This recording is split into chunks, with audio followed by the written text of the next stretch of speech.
सांसद पूनमबेन माडम द्वारा जामनगर અને દેવભૂમિ દ્વારકા જિલ્લાના નાગરિકોને હાલની ભારે વરસાદની સ્થિતિમાં નદીનાળા ડેમથી દૂર રહેવા તેમજ પાણી ભરાયા હોય તેવા નીચાણવાળા વિસ્તારોમાં લોકોએ સલામત સ્થળોએ ખસી જવા નમ્ર અપીલ કરવામાં આવી હતી।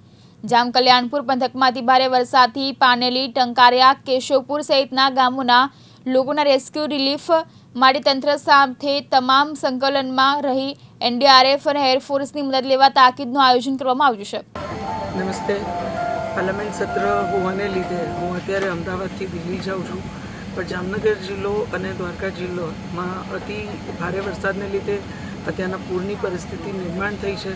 હું સર્વે નાગરિકોને વિનંતી કરું છું કે નીચાણવાળા વિસ્તારમાં રહેતા લોકો સ્થળાંતર કરે અને કોઈ પણ જ્યાં પાણી ભરાવાની સંભાવના હોય અથવા પાણીના જે સ્ત્રોત હોય, નદી, નાળા, એ વિસ્તારોમાં જવું ટાળે, એની નજીક જવાનું ટાળે, કારણ કે હજી પણ અતિ ભારે વરસાદની આગાહી છે।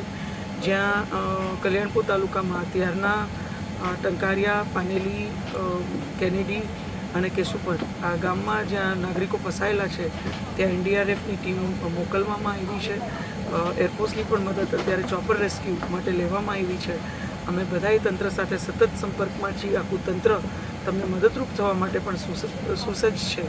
ત્યારે હું આપ સૌને વિનંતી કરું છું કે આપ સૌ પણ ખૂબ જાગૃત રહ્યો। હાલ પૂરતું ક્યાંય પણ બહાર નીકળવાનું અથવા નીચાણવાળા વિસ્તારમાં જવાનું ટાળો એવી અપીલ સાથે આવતી 24 કલાક આપ સૌ ખૂબ જ ધ્યાન રાખો એવી વિનંતી સાથે આપ સૌ સુરક્ષિત રહ્યો એવી પુનઃ અપીલ। અનિલ ગોહિલ, દિવ્યાંગ ન્યૂઝ, જામનગર।